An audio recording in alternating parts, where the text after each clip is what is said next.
Assim que eu achar uma plataforma que aceite meus vídeos de mais de 1h40. Mas eu vou colocar. Tudo. Então, gente, boa tarde a todas e todos que estão presentes aqui. E a todos que vão chegar ainda, que eu sei que muitos ainda vão chegar. A gente vai começar mais uma live do curso de Arquitetura e Urbanismo da Unifometro, mais uma live irada, com participação de pessoas iradas. E hoje a gente vai ter uma live super especial sobre arquitetos e urbanistas populares no Nordeste, as ações das assessorias técnicas no combate ao Covid e também as outras ações, né, que vocês tenham dúvidas, etc. E a gente vai ter a participação de 3 arquitetas e o nosso professor arquiteto também, Lucas Lessa, como mediador, certo? Uma dessas arquitetas é a Marcela Monteiro. Dá um oizinho, Marcela, pessoal, saber quem é a Marcela. Oi, gente. Olá, obrigada. Pronto, a Marcela Monteiro é formada pelo UFC, participou do curso de Prática Profissionalizante em Assessoria e Assistência Técnica em Habitação e Interesse Social lá na FAUSP, em São Paulo, e é sócia fundadora da ONG Taramela, Assessoria Técnica em Arquitetura e Cidade, né? Nossa outra convidada, Janaína de Brito. Dá um oi, Janaína. Essa é a Janaína. Arquiteta urbanista da Jambo Arquitetura. Deixa eu só liberar o acesso aqui de uma pessoa que está entrando. Pronto, continuar. Tu consegue liberar também, Lécio, ou só eu? Não, eu nem vejo quando alguém pede. Pronto, só porque agora teve várias pessoas entrando. Então, vou continuar. Pós-graduada em Assistência Técnica, Habitação e Direito à Cidade, pela FAUFBA, lá na Bahia, com atuação e nesse programa que ela vai falar um pouquinho, né, que é o Mobiliza How é. Falei certo? Jana, depois tu vai me corrigir. Mobiliza How. How, muito bem. How. A Luana Alves, gente, que é arquiteta urbanista lá por Pernambuco. Eu tô só liberando entradas, eu tô um pouquinho desconcentrada. Oi. E aí, Luana, tudo bom? Ela é assessora técnica popular através da CAUS, militante na luta pelo direito à cidade, integrante da Rede Copa através do Escambo Coletivo e Coletivas, certo? E a nossa participação do nosso professor Lucas Lessa, que vai mediar esse bate-papo todo. E ele é professor da Unifometro e também sócio fundador da ONG Taramela, Assessoria Técnica em Arquitetura e Cidade. Então, com esse time de peso, eu digo que essa live vai ser muito, muito irada, gente. Então, passo a palavra para vocês. Se quiserem complementar um pouco esse currículo, eu falei de forma um pouquinho atribulada, já que eu estava aqui fazendo algumas outras coisas. Fiquem à vontade. Quem está participando da live, gente, aqui como ouvinte, pode interagir. Vocês podem se inscrever para falar aqui no chat, que eu vou estar dando uma olhadinha e vou escrevendo quem quer falar. E também eu vou sempre estar colocando o link para inscrição, para quem quiser receber o certificado de participação, certo? É isso, gente. Tudo. Obrigada, Rebeca, por essa introdução. Agora, enquanto mediador, eu vou tomar aqui a fala. E aí, gente, bem-vinda a todas e todos e todes. E aí, como a Rebeca já apresentou um pouco as nossas convidadas, né, eu como mediador, eu vou mais começar aqui a fazer uma pequena introdução sobre o tema, eu vou compartilhar aqui minha tela. Eu fiz uma mini apresentaçãozinha, bem simples. Todo mundo tá me ouvindo de boa? Está me ouvindo tranquilo? Certo. Se tiver algum problema no meu áudio, vocês me avisem, por favor, porque a internet aqui de casa não colabora. Mas, enfim, vamos lá. Vocês estão vendo minha tela também? Show. Então, gente, eu vou fazer uma mini introdução aquizinha na nossa live, né? Como a gente está falando isso, da pandemia e das ações das assessorias técnicas, eu acho que é ideal a gente começar a nossa live trazendo um pouco do que é essa assessoria técnica que a gente está falando, né? O que é a assessoria técnica, afinal, dentro desse campo da arquitetura e urbanismo, né? Bom, ainda é um debate em construção, e isso ainda tem muitas coisas sendo discutidas e tudo, mas se a gente pega um pouco do que já foi estudado, que já foi escrito, que as pessoas já têm falado um pouco, a gente vê um pouco esse campo da assessoria técnica nascer lá entre a década de 80, 70 e principalmente 80, assim, né? Que é um período que as cidades brasileiras, elas cresceram de uma forma completamente descontrolada, né? Com a migração, campo-cidade, tudo, e que ocasionou na formação de muitas periferias, né? As pessoas chegavam nas cidades, não tinham onde morar, tinham que construir suas próprias casas e lugares, né? A gente viu um índice de autoconstrução muito forte. E, ao mesmo tempo, dentro das universidades e dentro dos meios profissionais, a gente tinha não só arquitetos urbanistas, mas vários outros profissionais que trabalham com a cidade também, debatendo, né, assim, sobre essa forma super hierárquica e heteronormativa no sentido de que existiam poderes hegemônicos, né, que diziam como é que a cidade deveria ser feita, ou como a cidade deveria ser produzida, ou que os arquitetos eram os grandes detentores do saber, que deveriam saber qual era o melhor para as pessoas, né, como era o que era o melhor para a cidade. E, inclusive, isso muito dentro também do campo da habitação de interesse social, né, ou da habitação popular, onde se construíam grandes conjuntos, né, periféricos, e que aquela era a solução ideal, né, que a gente tinha. E alguns técnicos, né, alguns arquitetos urbanistas, advogados, assistentes sociais, enfim, e algumas lideranças comunitárias também começaram a se questionar, né? Poxa, será que essa realmente é a solução, é a melhor solução que a gente tem, assim, para as nossas periferias, para a construção de habitação social, né? Será que as pessoas que já construíram tanto, durante tantos anos, essas moradias e os seus próprios territórios, será que elas não têm também algo a contribuir para esse debate, né? Então, essa discussão sobre assessoria técnica, ela vai nascer muito nesse debate em cima do trabalho, né? Em cima dessas hierarquias e dessa normatividade de como o trabalho de construir casas ou o trabalho de produzir cidade, ele tinha uma escada, né, uma rede hierárquica, assim, onde determinadas pessoas sabiam, detinham um poder intelectual e deveriam saber como é que deveria ser feito, enquanto outras pessoas eram vistas só como um trabalho braçal, ou que não se viam como destituídas de um poder que pudesse estimular e que pudesse produzir cidades e ambientes habitados de maior qualidade, né? Então, a assessoria técnica se coloca nesse lugar de questionamento dessa realidade, né?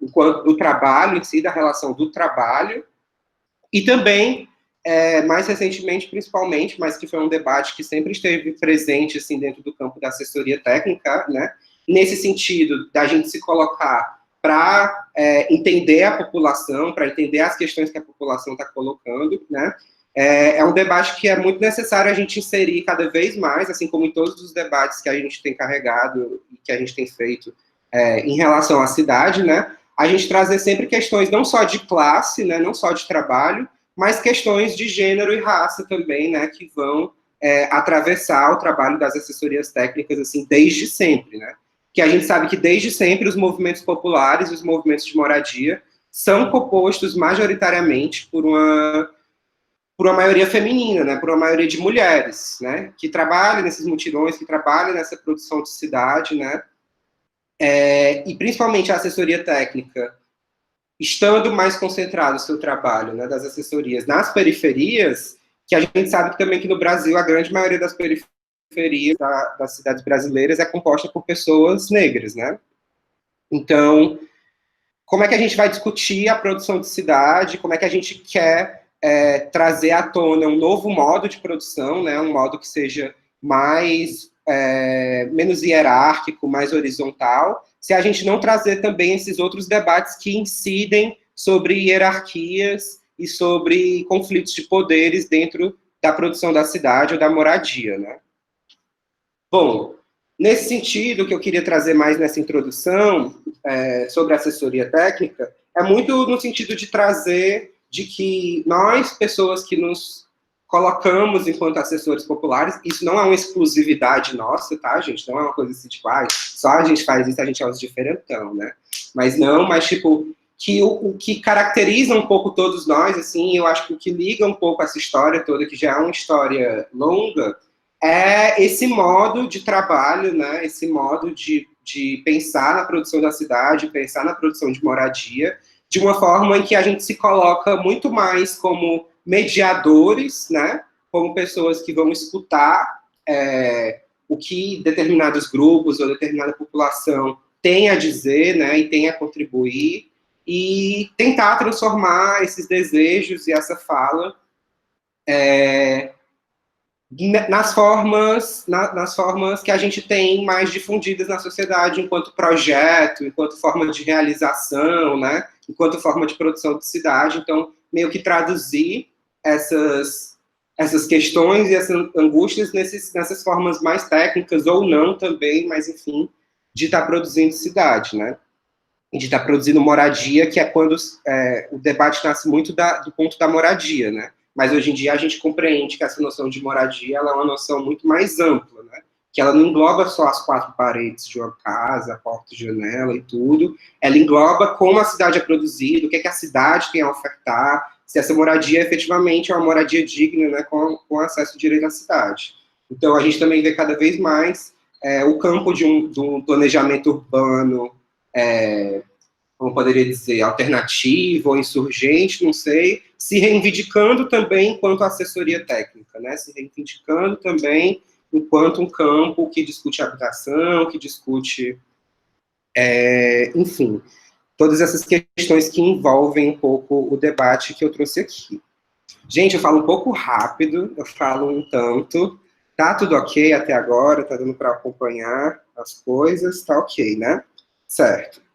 Então, gente, partindo desse princípio de que a assessoria ela trabalha a partir de demandas que chegam, né, e demandas das periferias e demandas de territórios populares, na verdade, sejam periferias ou centros, enfim, partem de territórios populares, é muito importante a gente entender o que está acontecendo agora, não só no mundo todo, mas principalmente. Enfim, é importante a gente entender o que está acontecendo no mundo inteiro, que é literalmente o mundo inteiro, mas como isso está se repercutindo nessas periferias e nesses territórios populares, né?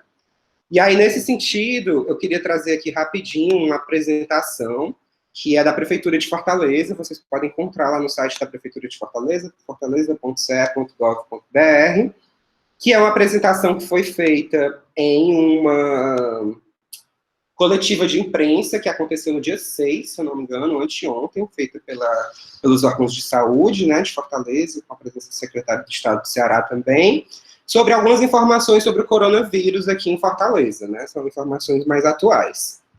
E aí ele vai trazer algumas informações mais gerais sobre esses casos, os testes que estão sendo feitos, os números de teste, tudo, mas o que eu acho interessante aqui para trazer para esse debate, para essa live, são essas informações territorializadas que a gente tem sobre os casos de Covid, né, sobre os casos de coronavírus aqui em Fortaleza.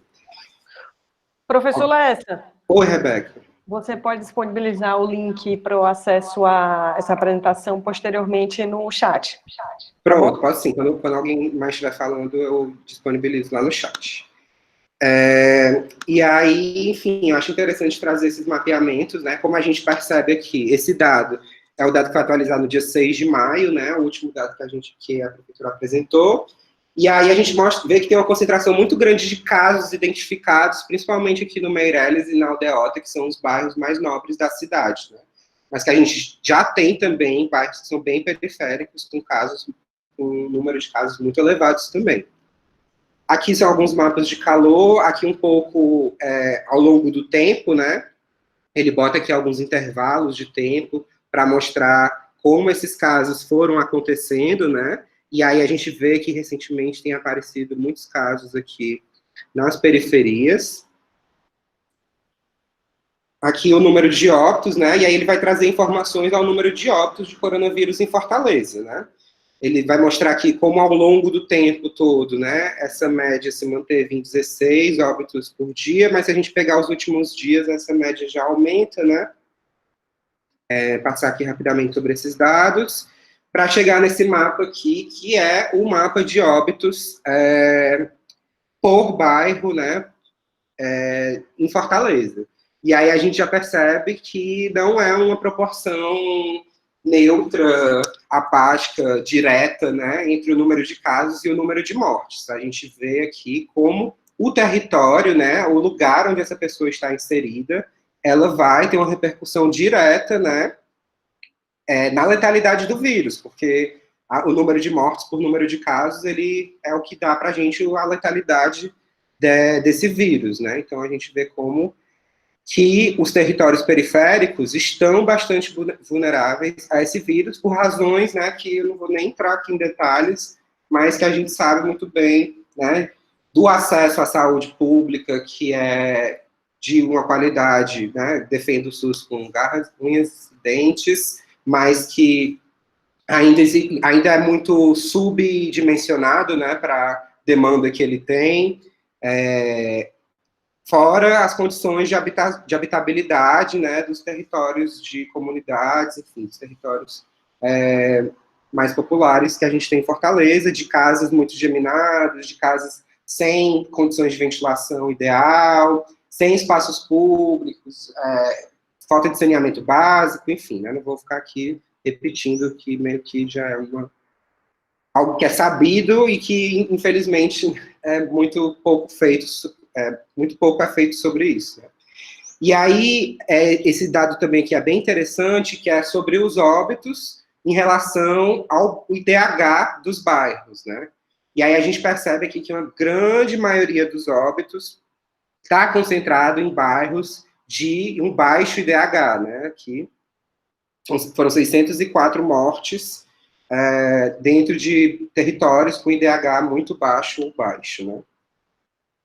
E aí, aqui, enfim, são só alguns desdobramentos desses dados, né? Mas a minha parte introdutória que eu queria fazer era mais ou menos essa, eu acho que eu já falei até um pouco demais, assim.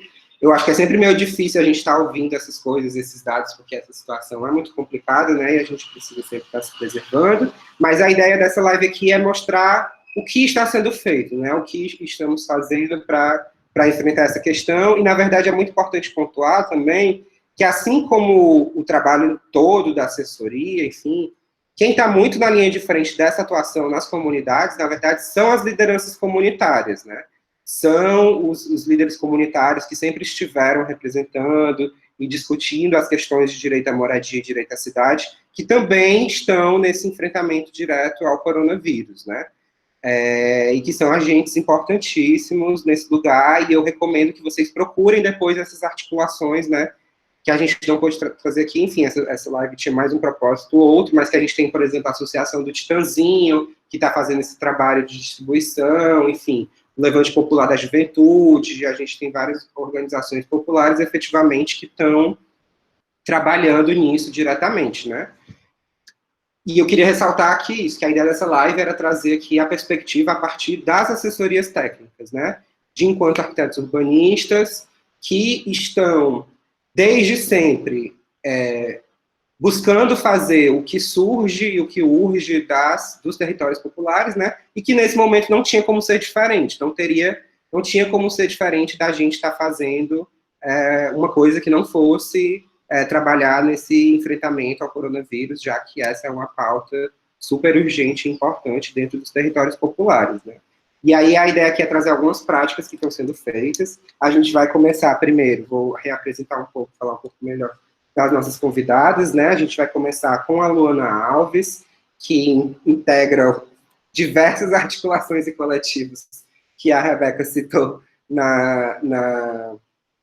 no começo da apresentação, mas que eu conheço ela principalmente pela participação dela na CAUS, que é a Cooperativa Arquitetura, Urbanismo e Sociedade, que é uma assessoria técnica de Recife, né, e aí ela vai trazer um pouco da experiência que essas articulações que ela participa estão desenvolvendo.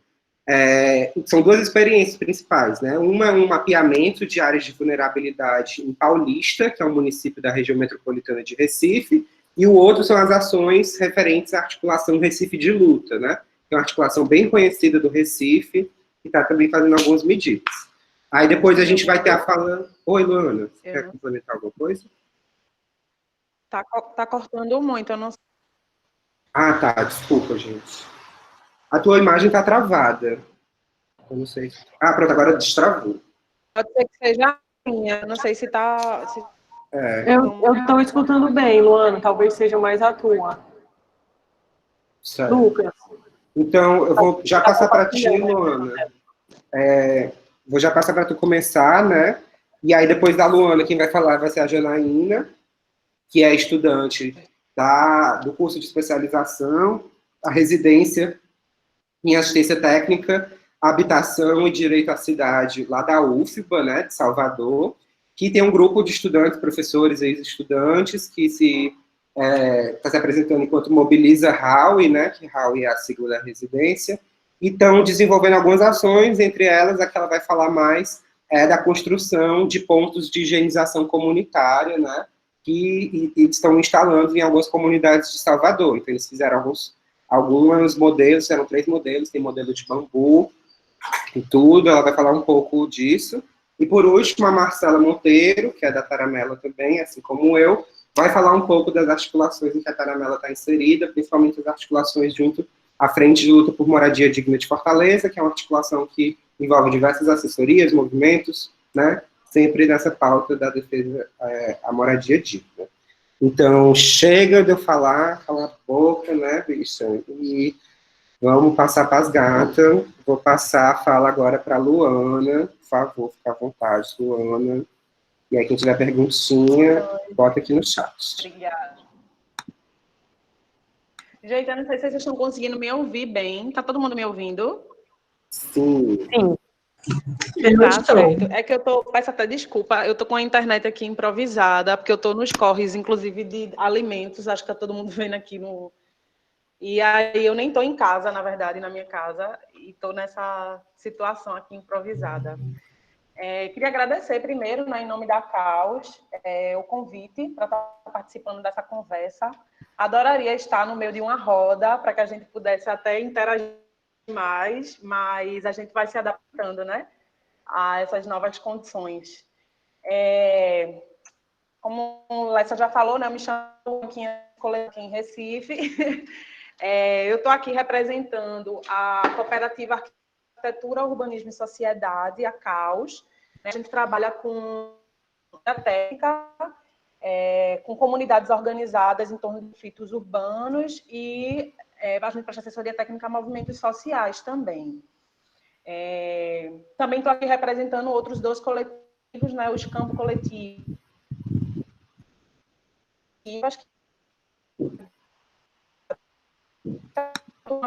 e outras organizações desenvolver um mapeamento, que eu vou falar mais para frente sobre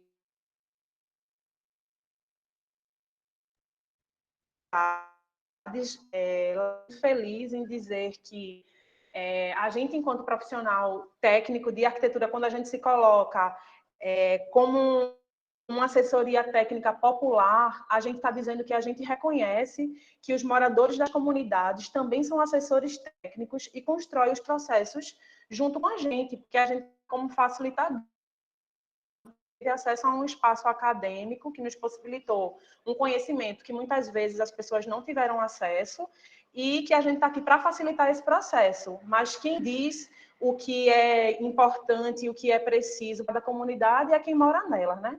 Eu não falei, mas eu sou moradora do bairro de Paratibe, que fica na região metropolitana norte do Recife.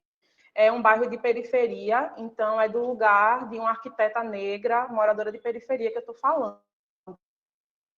É importante ressaltar isso. Aqui no Recife, a gente atua pela causa em diversas comunidades, né, na região. Antes do contexto da pandemia, a gente está principalmente atuando no conjunto habitacional de né, que prédios demolidos e por questões estruturais. E a gente estava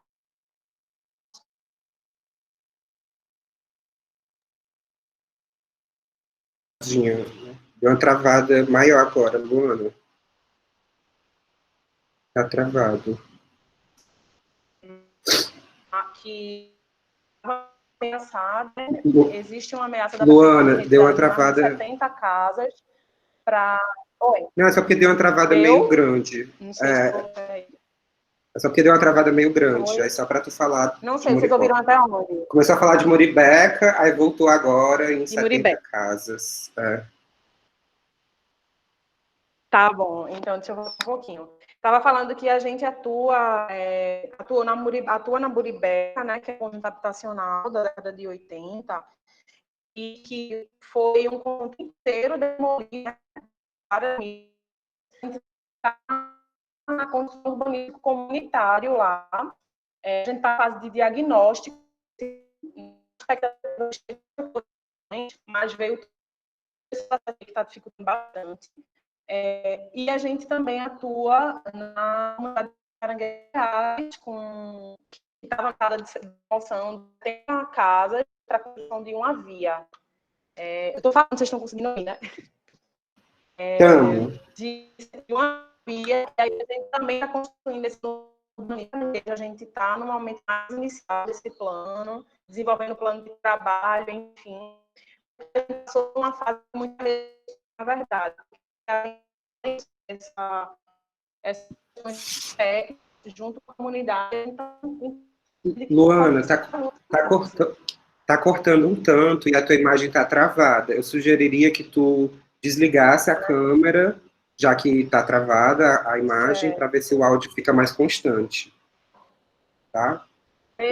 Se não melhorar, eu posso conectar na minha rede móvel aqui. Se falhar novamente, eu tento outra conexão. Tranquilo. E aí, lá em Caranguejo, a gente está nesse momento, né, de inicial do urbanístico, comunitário, passado esse processo de muita resistência com a comunidade, e está meio parado, né? As coisas, por conta de tudo isso que está acontecendo, a gente está tendo que voltar esforços para outras áreas, porque as lideranças comunitárias do território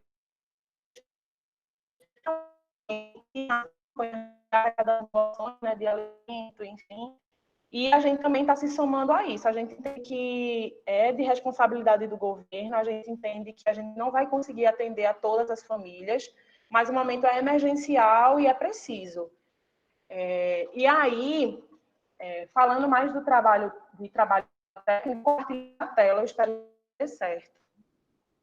Espera aí, só um minuto. Vou compartilhar uma tela com vocês aqui para falar um pouquinho sobre... Vocês estão vendo minha tela? Ainda não.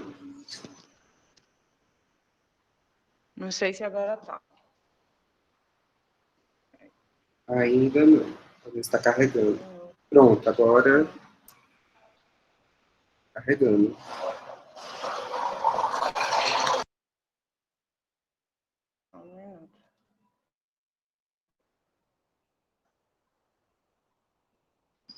Fala, eu acho que a Luana caiu, não.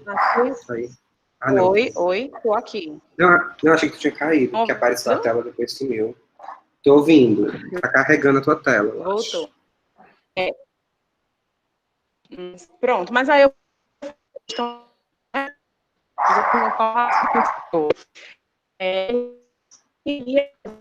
com o coletivo que eu também um atlas, né, das áreas de maior vulnerabilidade no contexto da pandemia do novo coronavírus no município de Paulista, que fica aqui do lado de Recife e Olinda, na região metropolitana.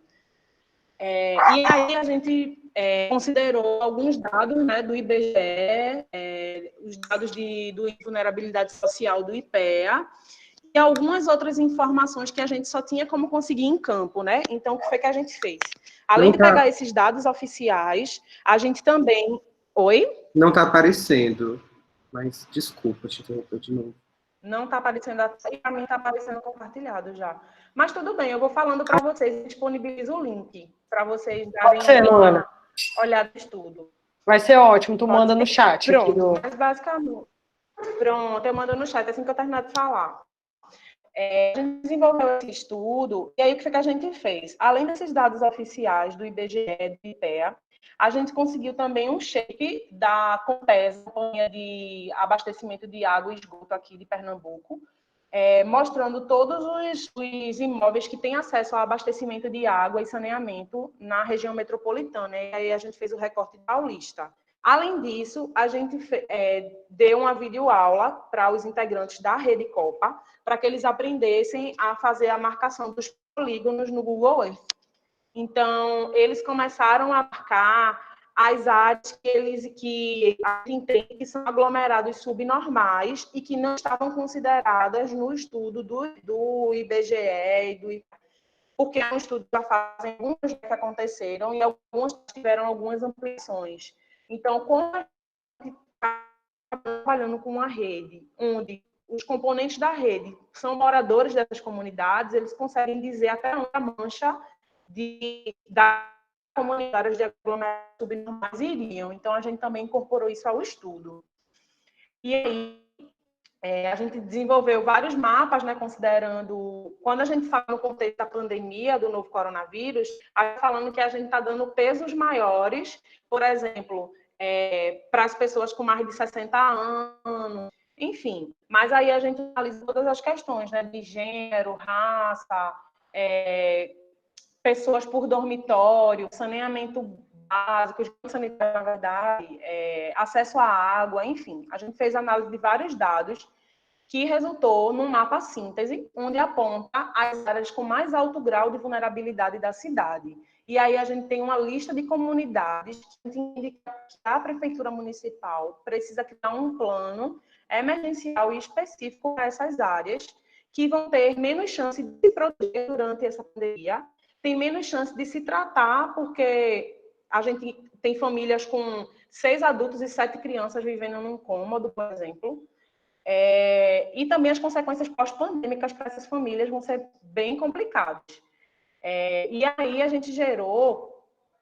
Vocês estão conseguindo me ouvir, né? Que eu estou sem saber se está pegando essa internet. E aí, além disso, desse mapa síntese, a gente conseguiu gerar um mapa de calor para analisar a evolução do vírus na cidade nos dias, né? E aí a gente conseguiu chegar à seguinte conclusão, quando a gente juntou os dois mapas, que o vírus, ele, pelo menos dos dados oficiais, ele não tinha chegado de forma expressiva nas áreas periféricas da cidade, nas áreas com maior vulnerabilidade. E aí a gente pega a duas questões, o vírus negou, e aí agir para que as pessoas para que a gente não tenha altos números de mortes nessas áreas. E a outra questão, que é uma questão que a gente vem debatendo bastante, é com as testagens, né? A gente tem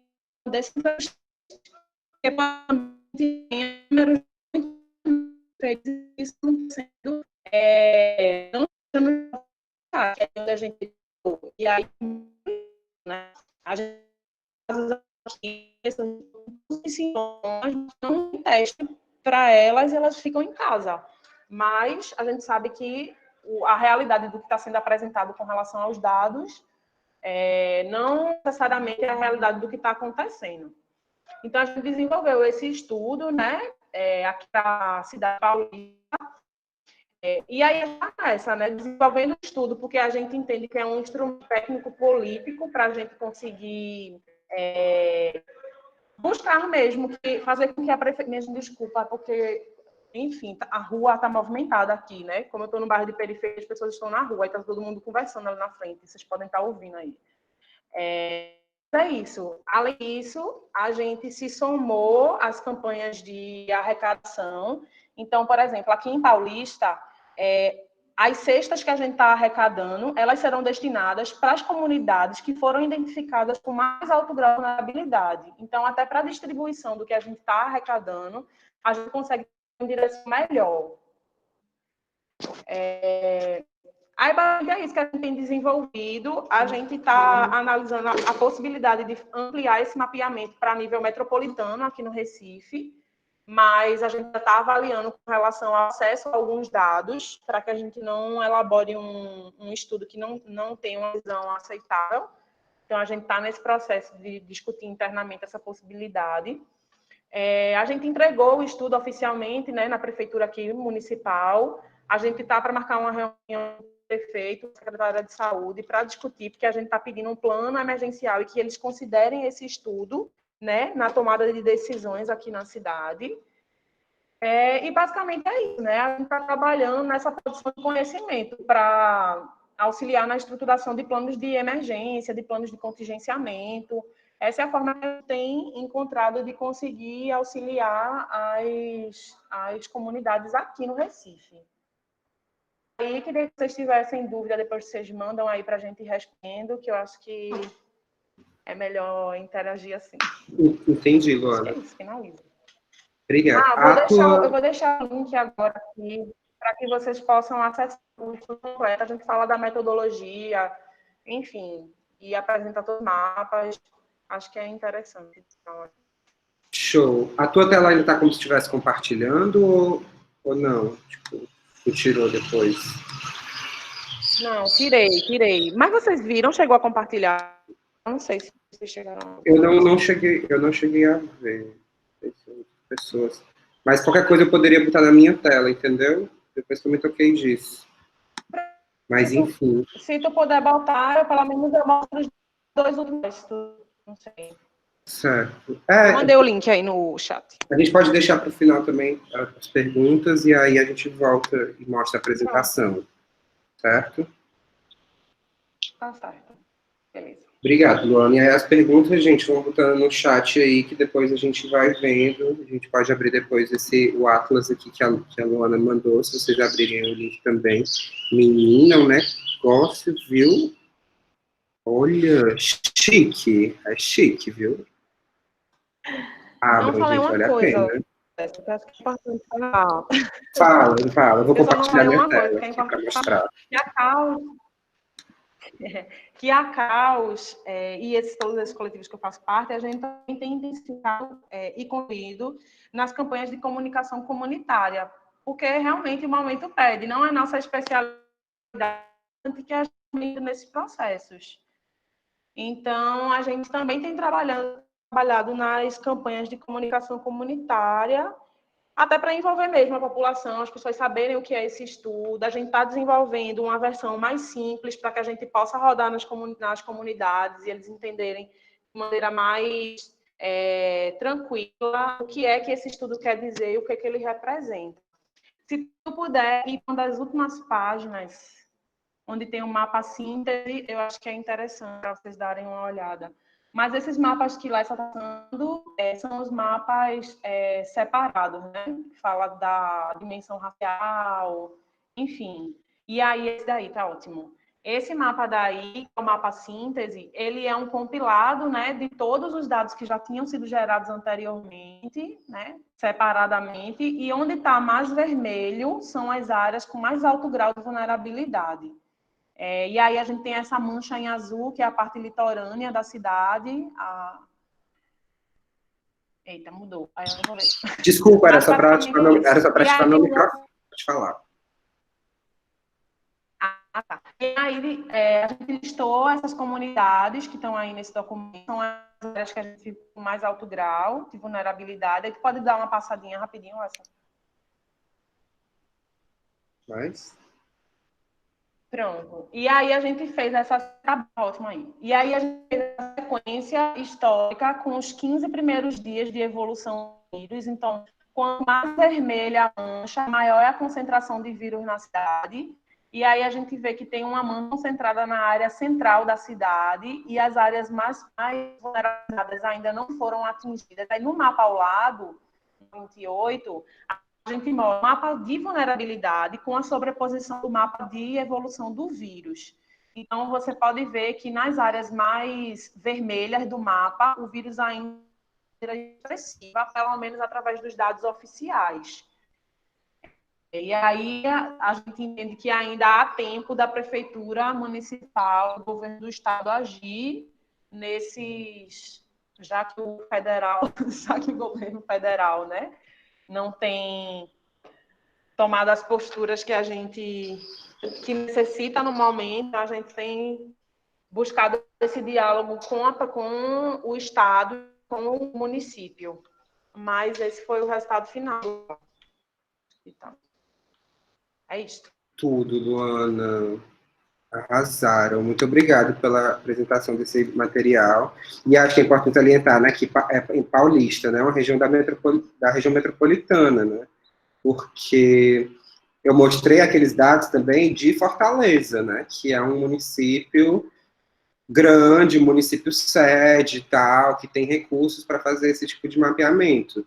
E aí, por vezes, esses municípios da região metropolitana, né, tipo, deveriam também, eles mesmos, como as coisas da assessoria geralmente, né, as coisas que deveriam ser feitas pelo poder público, mas que por vezes não são feitas, e aí vocês se colocaram nesse lugar de, pô, isso é uma necessidade, né, da população e tal, de cobrar que sejam feitas medidas, né? Um pouco, faz sentido o que eu falei. Enfim, esse mapa junto com essa rede, mas na verdade a CAUS, ela já vinha próxima da rede coletiva paulista, por tem aqui na cidade, em relação à moradia, enfim. Então, já existia uma relação da assessoria técnica com os grupos comunitários, e quando chegou a pandemia, a gente começou a perguntar de que forma a gente conseguiria contribuir tecnicamente com esse processo, e aí a gente construiu isso, mas na verdade é uma história de construção coletiva que a gente vem tendo nos territórios. Aí é isso. Entendi tudo. É importante contextualizar isso também, né? Então é uma coisa pontual, uma coisa solta, né? Um processo, sim. Certo, Luana, muito obrigado pela fala. Agora eu queria passar a fala para a Janaína, tá aí? E aí a gente pergunta, a gente faz um bloco no final, tá? Para responder tudo junto. Aí eu queria passar a fala agora para a Janaína, vou parar de compartilhar minha tela, né? E Janaína, vai lá. Dá para ouvir direito? Sim.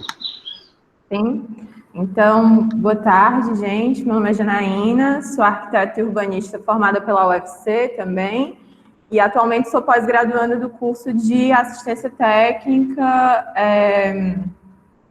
da FAUFBA, né? Do curso de pós-graduação em assistência técnica, habitação e direito à cidade. O curso começou esse ano e a gente já... Não pode botar o microfone no... Meu Deus. Deu certo? Tá, né? E o curso começou e a gente já se deparou com essa questão, né, da pandemia, então foi montado um grupo, o Mobiliza Howe, para, enfim, atuar de uma maneira mais eficaz nesse período. O grupo, ele é formado por alunos, ex-alunos e professores aqui da FAUFBA. Alunos de graduação também demonstraram interesse na participação, né? E nós começamos a trabalhar com 3 grupos de ação, né? 3 frentes de ação. Um grupo de comunicação, responsável pelas mídias, relacionamento com a mídia, com possíveis apoiadores. O grupo de ações locais emergenciais, que é o que eu faço parte, que visa, enfim, ações mais práticas nas comunidades, e um grupo de ações na escala da cidade, gestão e políticas públicas, que está mais voltado para escrever em editais, o diálogo com a prefeitura, com o Estado. E no grupo 2, de ações locais emergenciais, a gente desenvolveu protótipos de pontos comunitários de higienização, entendendo que uma das principais problemáticas nos territórios vulneráveis seria a questão do saneamento básico, a questão do acesso à água. Então, a ideia foi desenvolver pontos de higienização que pudessem ser instalados nas entradas das comunidades, de ocupações, etc., e construídos, enfim, da maneira mais prática e fácil possível, né? Foram desenvolvidos 3 protótipos com materiais disponíveis na própria universidade. Então, são protótipos feitos de bambu, de madeira de demolição. E eu vou mostrar umas fotos para vocês, né, desses protótipos. O primeiro protótipo, inclusive, já foi construído, já está instalado a ocupação Guerreira Maria Filipa, aqui em Salvador, quase na região metropolitana, ali, quase perto de Lauro de Freitas. Então, eu vou compartilhar aqui com vocês as fotos e explicar um pouquinho do projeto, né? Uma janela. Cadê? Apresentar. Como é que faz, hein? Apresentar agora. Coloquei. Aí tu bota a tela inteira. Tela inteira. Ou só uma tela, né? Não tá aparecendo a outra janela. Clica 2 vezes. Foi. Aqui deu certo. Então, dá para ver aí? Dá? Então, esse é o primeiro protótipo, uma estrutura de bambu aqui, onde o principal, de fato, é o sistema de acionamento da água, mais do que a estrutura em si, né? Então, a gente tem esse acionamento por pedais, essa estrutura de bambu autoportante, onde fica aqui em cima o reservatório de água e embaixo o reservatório que vai pegar a água já utilizada, né? Onde seriam colocadas pastilhas de cloro para desinfectar e tal. E essa estrutura aqui, tem um protótipo desenvolvido lá na UFBA ainda, né? Onde a gente tem esses pedais que acionam o esguicho e acionam o sabão. Então, ai, Jesus, aqui, não sei se dá para ver aí direitinho, mas ó, a cordinha aqui puxa, então não precisaria, né, ter o contato direto com a estrutura para lavagem das mãos. E aqui para ver melhor o detalhe, né, de como ficou a partezinha da torneira e do suporte do sabão. O segundo protótipo foi um cavalete. Enquanto a gente ia construindo, a gente foi vendo que dava para simplificar o processo, que dava para simplificar as estruturas. Então, o segundo protótipo foi muito mais simples, né? Um cavalete, mas o sistema do mesmo jeito, sistema de pedais. E esse é bem mais prático, porque dava para colocar as duas bombas uma em cima da outra, né? Os dois reservatórios, assim como ela poderia ser ligada facilmente em qualquer ponto de água disponível. Então, aqui, ó, a gente dá para ver melhor o acionamento pelos pedais, puxando aqui em cima, então sem nenhum contato. E o terceiro protótipo, também de bambu, com duas pias. E tá aqui ele finalizado também com uma separação. Então, a ideia é que todos esses protótipos sejam divulgados. O projeto é aberto, o projeto está na internet. Quem quiser entrar em contato, tentar fazê-lo de uma maneira mais fácil, mais prática, mais barata, ele está disponível, e a ideia é justamente essa, disseminar a ideia e fazer com que mais pessoas, enfim, né, tentem torná-la o mais prática possível, né? Essa daqui, essa foto, mostra ela já instalada na ocupação Guerreira Maria Filipa, onde foi feito... Dá para ver a setinha? Sim. Dá? Sim. Onde foi feito aqui esse círculo de bananeiras, né, para absorver a água que saía, a água já utilizada. Então, essa foi a primeira implantação do ponto comunitário de higienização, numa ocupação aqui de Salvador. E a previsão é que se tenha a construção agora de pelo menos mais 6 ou 7 pontos. A ideia é levar esses dois protótipos, o protótipo 1 e o protótipo 2, que já estão prontos para as comunidades, e os outros ainda a serem construídos, né? Então, feito com material disponibilizado aqui, lá na Guerreira Maria Filipa, os moradores ajudaram, assim, no que foi preciso, nos imprevistos, porque é aquilo que eu estava falando, né? A ideia do ponto de higienização é realmente que ele seja o mais prático possível, e e o principal é o acionamento, e não a estrutura em si. Tem também um videozinho, eu vou compartilhar aqui, Mas aí, se quiserem ver mais, está tudo no Instagram. A gente ainda está montando uma cartilha de divulgação com todas as medidas, todos os tamanhos, todo o funcionamento. Eu vou compartilhar aqui o vídeo. Tu me diz se está na tela inteira? Está na tela inteira, né? Espera que travou. Está carregando, eu acho, a apresentação. Deu uma travadinha aqui.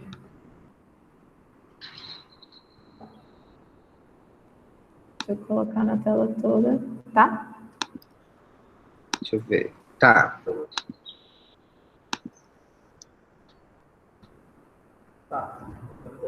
Pronto.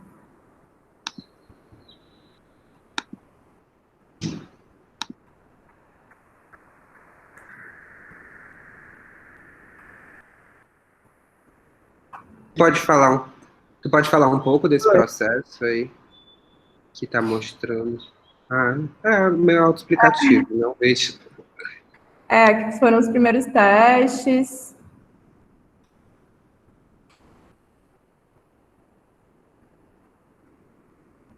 Esse foi o primeiro... A gente construiu e desmontou 3 vezes essa estrutura.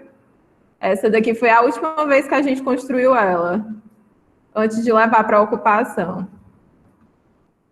Em stop motion, né, do processo, da última vez.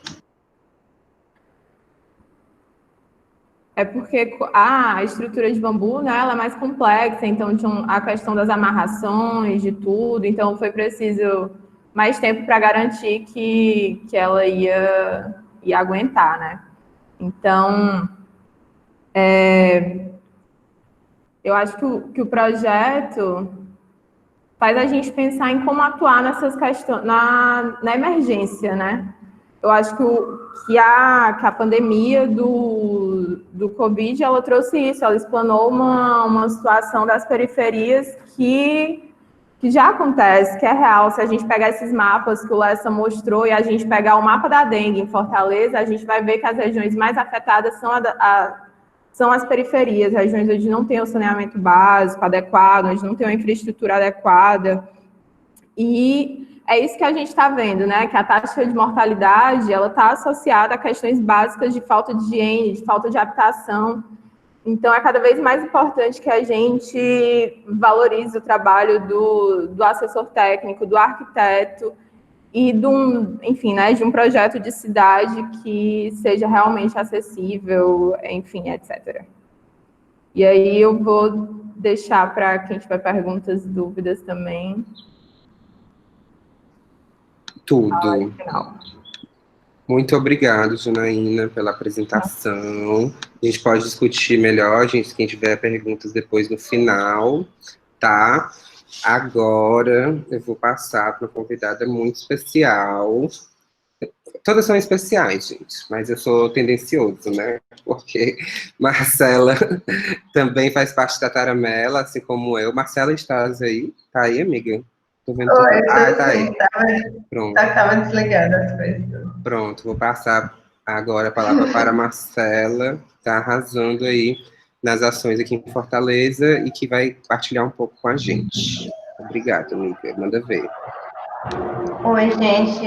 Então, boa noite, né? Como tá todo mundo escutando bem, assim, tá tranquilo? Sim. Massa, galera. Pois então, como o Lessa falou, né? Eu faço parte da Taramela, assim como ele. Acho que a Jéssica estava aqui também, que ela também faz parte. Então, não sei se ela saiu, mas de qualquer jeito, né?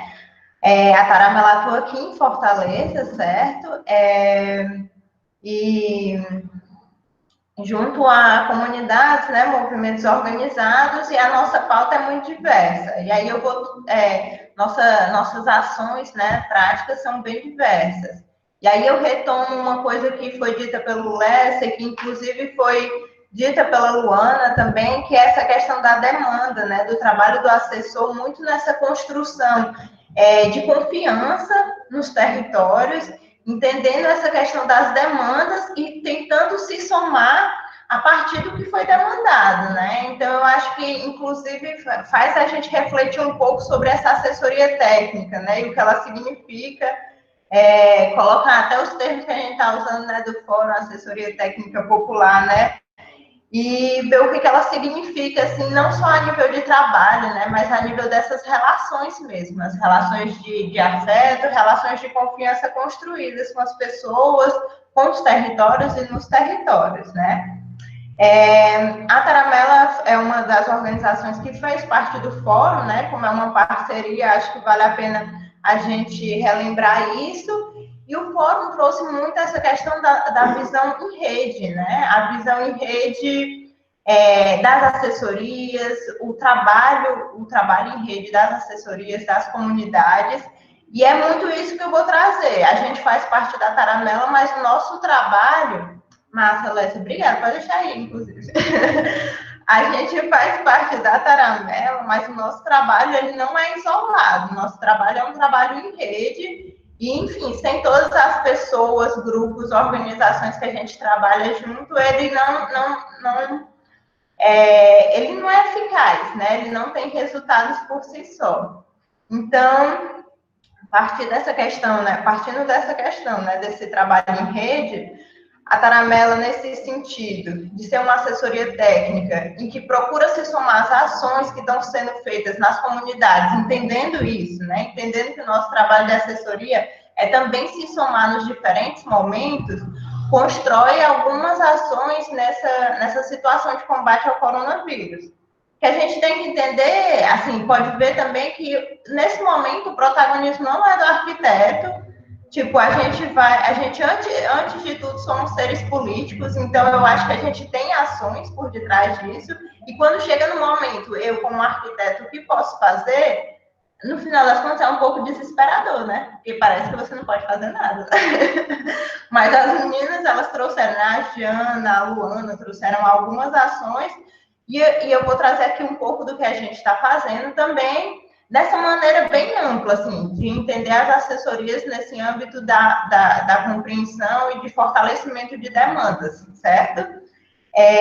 Enquanto comunicação, né, enquanto essas ações de difundir ações, a gente está trabalhando muito, por exemplo, na questão mais assim do Instagram, de tentar trazer as ações que estão acontecendo aqui em Fortaleza, né? Então, acho que vocês também podem acompanhar, que vão ter algumas ações de solidariedade que estão acontecendo nesses diferentes territórios. Uma das primeiras coisas que aconteceu, né, foi que com essa emergência do coronavírus, essa questão toda do isolamento, as comunidades, né, as pessoas, os moradores, a primeira coisa que começaram a sentir foi a falta da necessidade básica, tipo de alimentação, produtos de higiene. E foi nessa demanda que a gente se somou, né? A gente entende a questão da necessidade de uma política pública, a questão de enfim, de uma atuação do poder público para tentar minimizar os efeitos dessa pandemia, em especial nas periferias, nas comunidades, né? Que são, enfim, são as mais afetadas.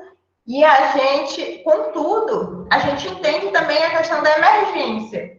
E a emergência era essa falta imediata, né, do alimento, dos produtos de higiene, tudo isso que pudesse, enfim, diminuir um pouco mais esses efeitos, né? Então, o nosso trabalho, além dessa divulgação, ele está também no âmbito de construir com outras pessoas, com outras organizações que fazem parte da frente de luta, uma série de algumas ações, né? Aí eu vou só retomar o que é a Frente de Luta para dizer um pouco do que a gente está fazendo.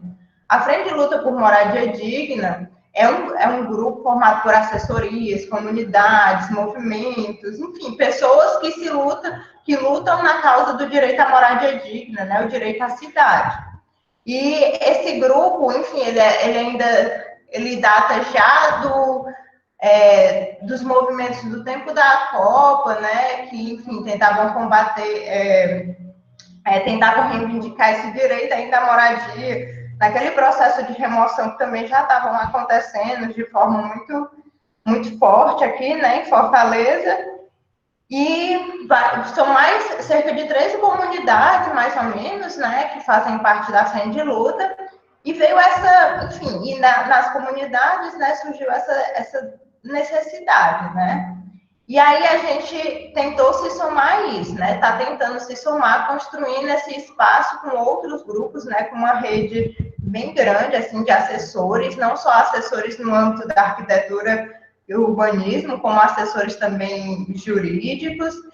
E o nosso trabalho lá está sendo construir através de editais, né? Tipo assim, a necessidade era a alimentação. Como é que a gente viabiliza isso? A gente precisa de dinheiro. E aí o que a gente pensou foi, várias outras organizações estão começando estão financiando ações como o Fundo Brasil, por exemplo, Fiocruz, estão financiando, lançando editais de financiamento de ações para o combate ao coronavírus.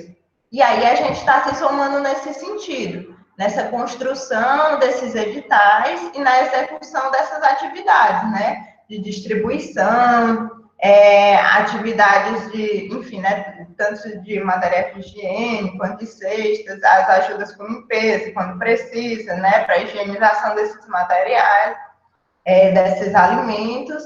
E é mais ou menos nesse sentido que a gente está tentando se somar, né, na construção desses editais para viabilizar e nas suas execuções.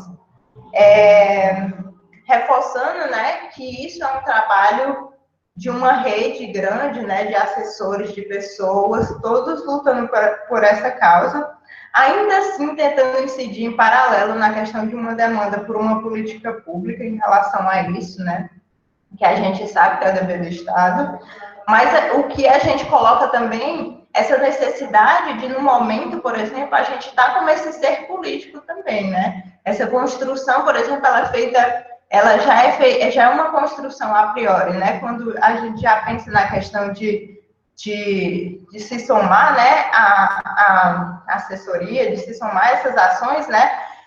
O trabalho do arquiteto, urbanista, ele acaba que está lá, né? De alguma forma você tem um olhar para isso, mas a atuação mesmo, assim, sou arquiteto, estou atuando nisso, né? Ela não é tão predominante. Então, a gente tem muito mais uma atuação no sentido de dar esse suporte às demandas que foram construídas a partir da confiança, né? Que é isso que a gente coloca muito na questão do nosso trabalho como assessoria. A questão da confiança e do afeto, construir esses espaços, né? E nesses territórios a gente tem um trabalho, uma ação contínua. E aí é isso, né? Quando veio essa pandemia, assim, tinham algumas ações, algumas atividades que a gente estava realizando, mas no final das contas tudo mudou, né? Tipo, muita coisa mudou, na verdade, né? E, inclusive, as perspectivas de futuro, elas são muito... a gente não consegue... Fica muito em dúvida, né? Sobre, tipo assim, o que vamos fazer? Porque a própria pandemia, ela traz muita coisa, né? Ela evidencia, né? Como a Jana colocou, ela evidenciou muitas coisas desses territórios, né? Os territórios populares.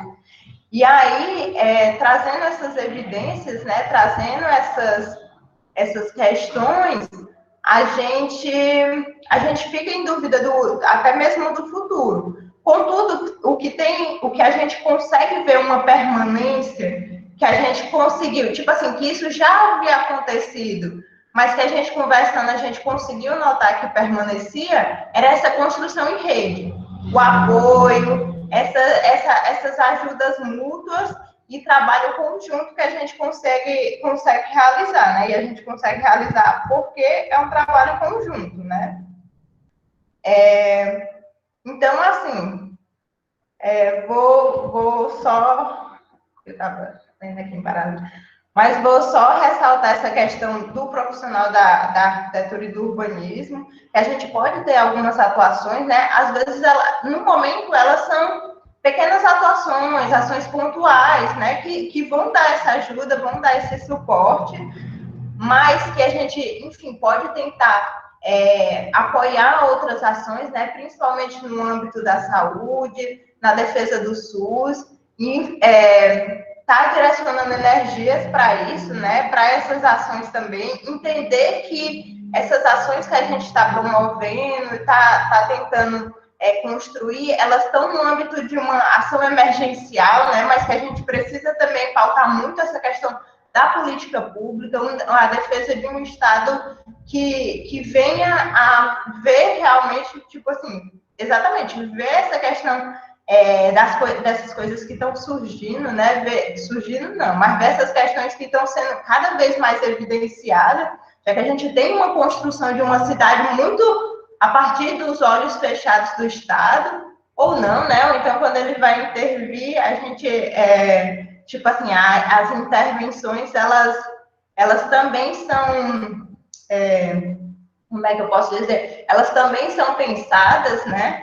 Mas a gente precisa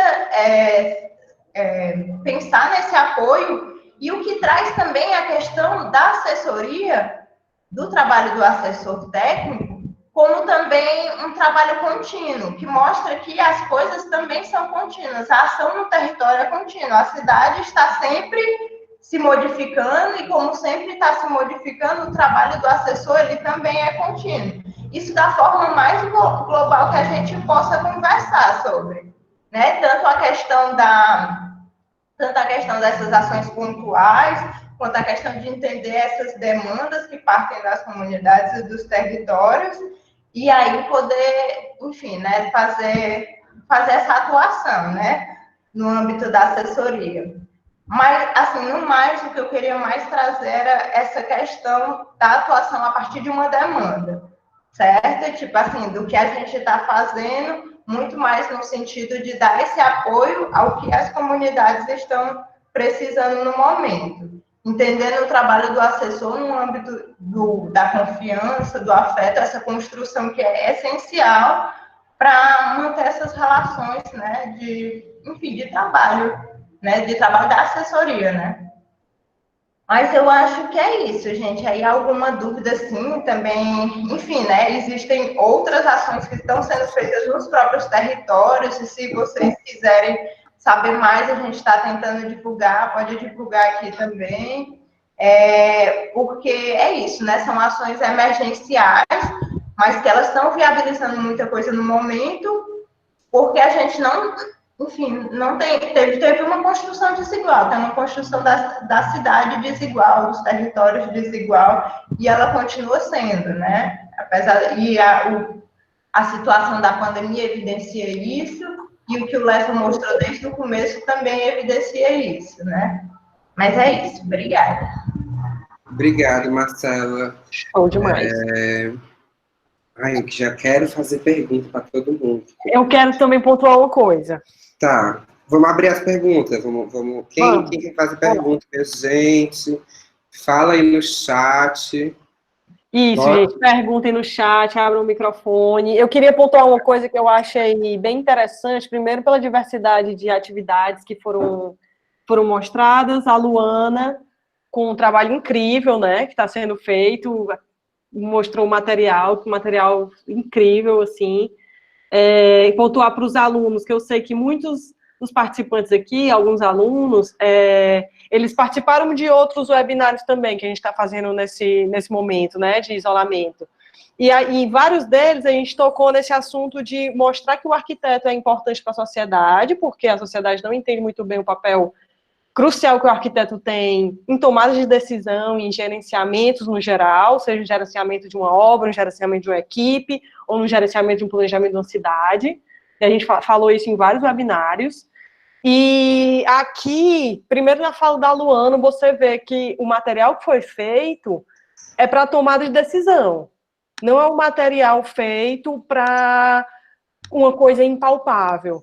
Porque, às vezes, fica muito essa questão, o urbanista trabalha numa escala em que você não consegue vislumbrar o resultado na sua frente, né? Assim, uma coisa como é uma edificação, sei lá. Mas aí a Luana traz um trabalho de análise, de diagnóstico, que é para tomar de decisão do poder público, que poderia ser um profissional de arquitetura na Secretaria de Meio Ambiente e Urbanismo que seja, pode ser do governador ou do prefeito. Então, esse material é um material prático para tomar decisão. Quando a Jana vem com a experiência lá do Mobilize Howe, se aproxima de um trabalho de design, de produtos, né? Com mão na massa, com o arquiteto pensando também nessa gestão dos materiais existentes naquele local, então é o bambu, é a finalidade daquela ação, então é uma finalidade emergencial de higienização, e chega quase a um produto de design, para você ver a escala. É um material para o tomar de decisão, é um equipamento para higienização, e aí a Marcela fecha com essa questão da assessoria como um agente que auxilia as comunidades de maneira técnica e do diálogo com os outros agentes, né, que são o poder público, algum outro agente que forma a cidade como um todo. Então, foi muito diverso e muito amarrado ao mesmo tempo o que vocês trouxeram, o que é irado, o que é muito, muito significativo, assim, para exemplificar para os alunos e para os demais que estão assistindo essa atuação diversa e importante que o arquiteto tem na cidade, e urbanista, né? Era isso que eu queria pontuar, não era nem tanto uma pergunta. Não era em nada uma pergunta, na verdade. Tudo, arrasou, Rebeca. Tocou nesse ponto bem importante mesmo. E aí eu queria fazer algumas perguntas para as pessoas, para as três, né? Primeiro, eu queria perguntar para a Luana, porque teve uma hora que estava cortando um pouquinho mais, aí só para entender melhor um pouco da parte da metodologia, que você coloca que tem um levantamento técnico de dados do IBGE e tal, e tem um levantamento comunitário, dos líderes reportando os casos, dos líderes falando da situação, né, das atuações comunitárias. E aí eu queria que tu falasse um pouquinho desse processo de levantamento desses dados comunitários, assim, tipo, como era esse diálogo, as barreiras que tu teve, tipo, nesse sentido do como é que se comunicava com essas pessoas, como é que fazia esse levantamento e essa divulgação de dados, assim. Se tu estiver falando agora, tá meio que cortando o que eu falo, tipo, tá bem... Eu não falei. Tá, Vocês estão conseguindo me ouvir bem? Sim, eu queria só, tipo, vamos fazer um bloco de perguntas, aí depois eu passo para vocês responderem, tá certo? Pode ser? Tá certo. Pronto. Aí se alguém quiser mais fazer pergunta, faz, gente, eu vou fazendo aqui, vou fazer logo todas. Para a Luana era essa questão. Para a Janaína, eu queria perguntar sobre como foi essa operacionalização, assim, por que foi a Guerreira Maria Filipe, como é que é essa relação com as comunidades, como é que vocês levaram tudo para lá e montaram isso tudo lá? Teve participação da comunidade também? E se tu, por acaso, tem notícias, se já tem desdobramentos do pessoal usando isso, assim, se o pessoal já falou como é que está sendo a utilização desse tipo de equipamento, assim. E aí, para Marcela, eu queria pedir só para que ela botasse, para poder a gente conseguir entender um pouco melhor essa dimensão dessa atuação, trouxesse alguns números, assim, do que tem sido feito, né? E aí é importante ressalientar de novo, que não é uma ação da Taramela, exclusivamente, não é uma coisa só da Taramela, é uma coisa que a frente tem feito, é uma articulação em rede, mas que já se rebateu alguns editais que foram ganhos, né, que possibilitaram cestas básicas e materiais EPIs, e eu queria que tu trouxesse um pouco dos números, assim, só para ter um pouco dessa dimensão do que essa articulação conseguiu gerar, assim, que conseguiu movimentar, em que comunidades, quantas comunidades e tal, foi um pouco isso. E aí, alguém mais tem perguntas ou a gente passa para elas responderem, gente? Acho que ninguém mais tem questões, né? Então, eu gostaria de passar para a Luana, para que ela pudesse responder a pergunta, por favor. Certo. Vou continuar com a câmera desligada, né? Porque eu estou com esse problema da internet aqui.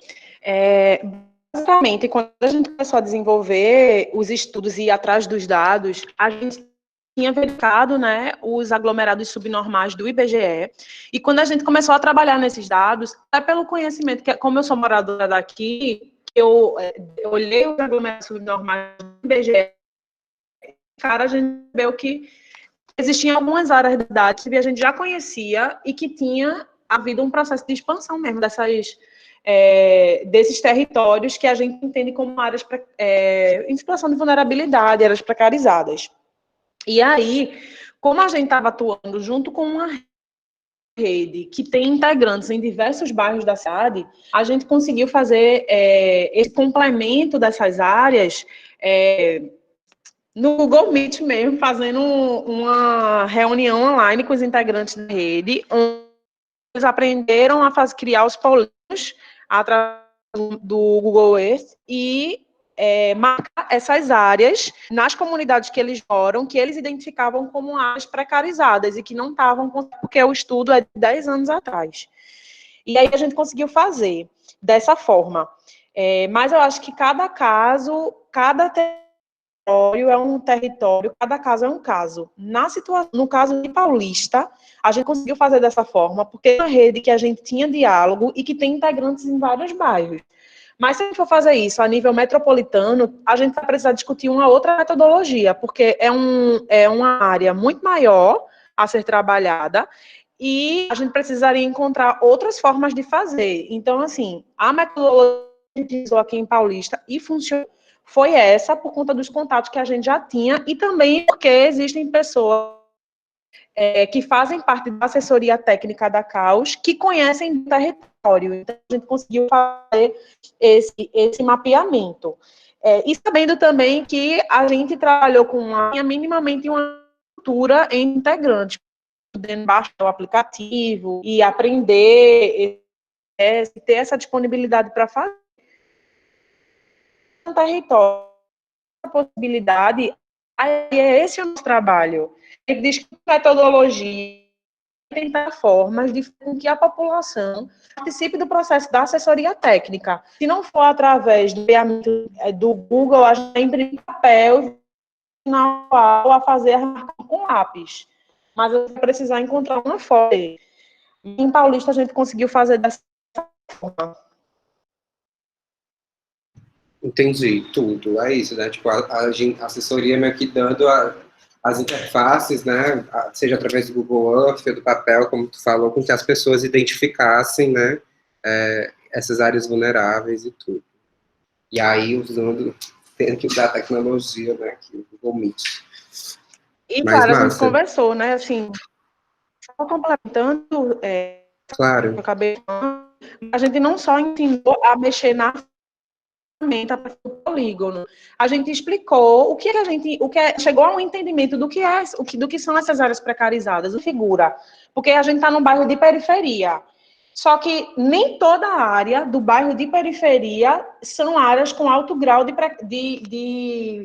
precarização mesmo, assim, do território. Então, a gente também precisou discutir dentro da rede que na própria periferia existem áreas que tem um grau de vulnerabilidade muito que a gente precisa ter a sensibilidade quando a gente for fazer esse tipo de marcação, de entender que quem está numa comunidade que é dentro do mesmo bairro, que não tem acesso a saneamento básico, por exemplo, esgotamento sanitário, ela está numa situação muito mais complicada do que quem está morando perto da avenida do bairro, que é de periferia, mas que tem muito mais acesso às outras coisas. Então, assim, a gente também teve essa discussão com as pessoas que estavam fazendo essa marcação, para ter um entendimento do que são essas áreas mesmo, assim, que a gente está precisando identificar.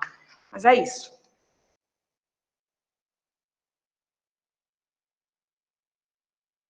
Ai, meu Deus, estava apanhando aqui para poder abrir meu microfone. Mas, massa, Luana, obrigado pela notícia. Eu vou pela resposta. Estou botando aqui no chat, gente, o link para aquela apresentação que eu mostrei do Covid em Fortaleza.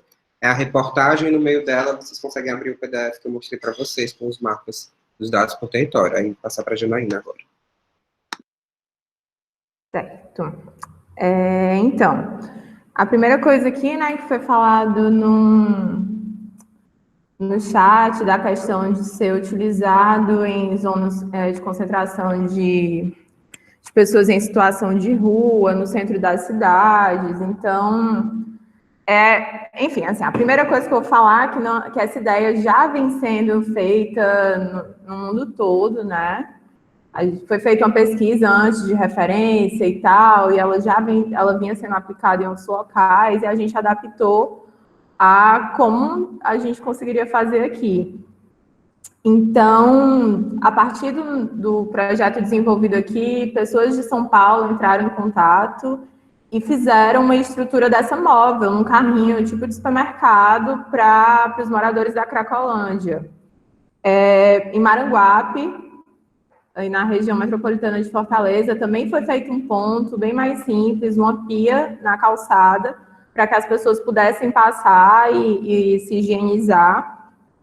E, assim, falando na questão de custos e até dos próximos passos, né, do Mobiliza, uma estrutura dessa, dependendo dos instrumentos que você tem, estava saindo de 200 a 500 reais, assim, a construção de um protótipo desse. E, assim, a gente pretende divulgar em breve, né, a cartilha com todos esses dados, com tudo detalhado, certinho. E a outra questão, né, de como foi feita na Guerreira Maria Filipa.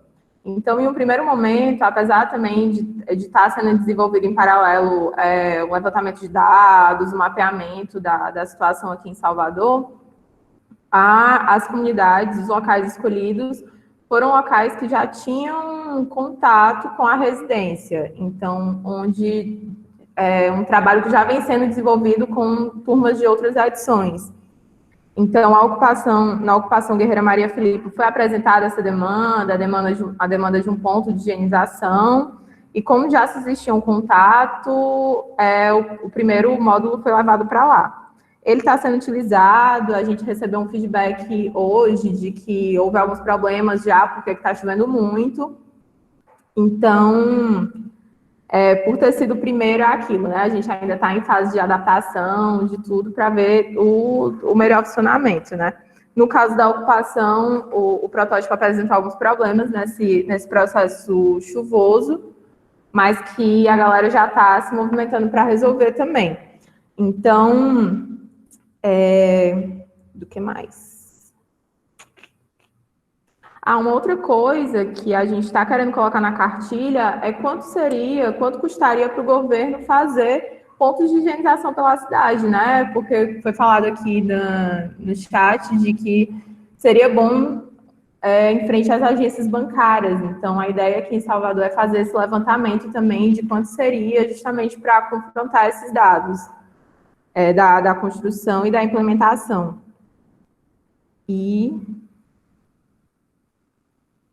E assim, só para complementar, também vem sendo discutido aqui no grupo como seria no futuro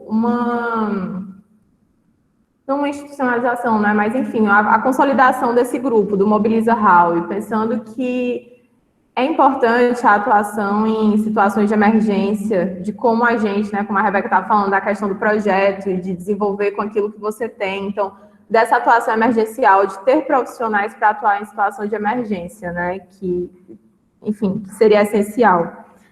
E, enfim, se alguém tiver outra pergunta, vamos falando. Mas eu vou divulgar depois, eu posso mandar para o Lessa os links que tem disso, os vídeos, tem um vídeo do carrinho da Cracolândia também, eu não sei se eles divulgaram, mas a gente tem esse material e eu posso estar encaminhando para o Lessa. Show, obrigado, Janaína. Se tu conseguir botar depois no chat, ainda esse material seria tudo, senão depois tu me encaminha.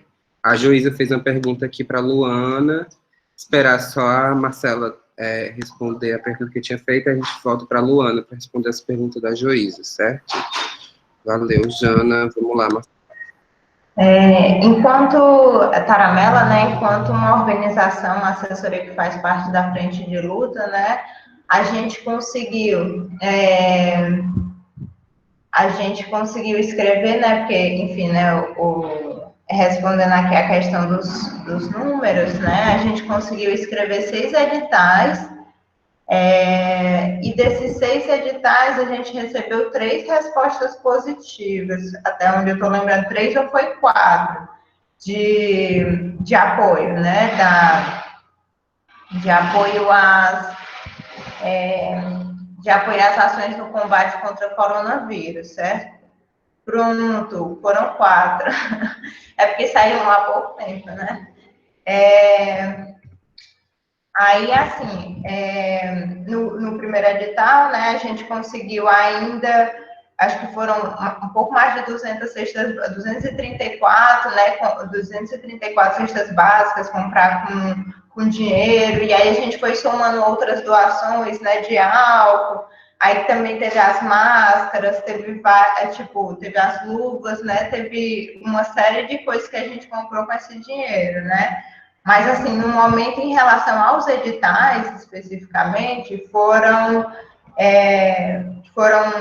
4 editais, né, que saíram um resultado positivo dos 6 que a gente escreveu até agora. Então, é meio que isso, né? E aí é isso, né? A gente escreve, e aí também tem toda essa rede, né, que viabiliza também a compra e as entregas, enfim, tudo isso, né, junto com todas as comunidades, porque é isso, né, eles que estão lá, estão na ponta, estão distribuindo, eles que têm essas demandas, né, também, então a gente, nessa rede, a gente conseguiu fazer isso até agora. São 13 comunidades, né, Marcela? São cerca de 13 comunidades na frente, né? Pela Frente de Luta por Moradia. PC. Pois é, eu posso falar aqui, fico só com medo de esquecer alguém, sabe? Não, só Mas, algumas. pois é, e é por toda Fortaleza, né? Então tem, tipo assim, Cidade Jardim, que é conjunto habitacional, né? Aí tem Serve Luz, Lagamar, Pici, Palmeiras, Raiz da Praia, pois é, esse era o meu medo. Vila E assim como Vicentina. Vila Vicentina, assim como também tem muitas assessorias, que aí também esse que é o meu medo, né? De falar e esquecer alguém. E várias pessoas, né? Que aí tem o LEAB, Escritório Freitito, tem o Dom Aloysio Locharder, né? Que é o de Direitos Humanos da Câmara. Então, tipo, tem várias, tem o pessoal, acho que Caju. O Naju, exatamente, são assessorias jurídicas de direito, né? Então, realmente, é uma rede grande e tem todo esse apoio, né? Tudo. Você quer botar mais alguma coisa? Não, acho que no mais era isso mesmo. Uhum. Certo. E aí eu queria pedir para a Luana, não sei se tu viu já a pergunta da Joísa, mas eu vou ler aqui. Luana, né? A Joísa perguntou aqui, como pensar nesse tipo de produto de pesquisa para ser utilizada pelo poder público e divulgá-la com a população pesquisada em período de quarentena? Houve um diálogo com os representantes dessas comunidades para a devolutiva da pesquisa? Pronto, vou responder aqui a Joísa. Primeiro, a gente não tem como garantir que o poder público vai utilizar os estudos que a gente desenvolve, né? Mas aí a gente também entende que para a gente é dado, né? Tudo só é conseguido com luta. Então, a gente desenvolveu o estudo e a gente protocolou no gabinete do prefeito daqui para que apreciar o estudo e a gente se disponibiliza para fazer uma apresentação mais completa disso. Aí a gente dialoga com o assessor do prefeito para marcar essa reunião para que a gente possa fazer a apresentação inicial e a gente fica na expectativa de que ele considere. Além disso, a gente vai protocolar, não protocolamos ainda, porque primeiro entregamos na prefeitura, lá o estudo para apreciação da Defensoria Pública do Estado e do Ministério Público daqui de Pernambuco, no sentido de que a gente acha que é importante que a ciência de que esse estudo está sendo desenvolvido não aconteça de fato. Com relação à divulgação com a população que a gente não foi de casa em casa, né? A gente utilizou dados oficiais para fazer essa pesquisa. Mas a gente está trabalhando num formato, eu falei, acho que talvez anteriormente, mas a gente está trabalhando numa programação, num formato que seja de mais fácil entendimento, que tenha menos texto acadêmico e seja mais fácil a leitura, inclusive, para que a gente possa divulgar nas comunidades que foram apontadas como mais alto grau de vulnerabilidade, né? E com relação ao diálogo com os representantes das comunidades, como esse estudo foi desenvolvido pela uma rede de coletivos aqui da cidade, a gente já tem os próprios líderes comunitários, as pessoas que integram participaram da construção desse processo, então a gente entende que esse diálogo com a comunidade já existe, né? A gente conseguiu também fazer uma matéria aqui na Globo de Pernambuco especificamente sobre esse movimento, então teve um alcance ainda maior aqui na cidade, né, das pessoas que ainda não tinham tido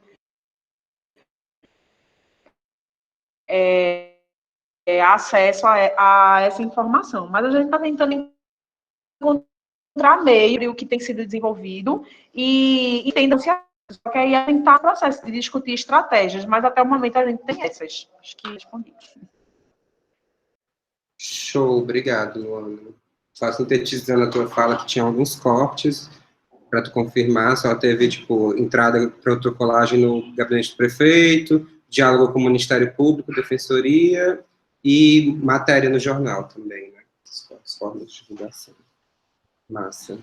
Exatamente. E o material que a gente vai produzir com uma linguagem mais acessível. Perfeito, massa. Alguém tem mais alguma pergunta, gente? Se alguém não entendeu o que é esse negócio de assessoria, que a gente falou tanto, não é menina assessoria e eu falando de trabalho e de não sei o quê, e de escutar as pessoas e de propor uma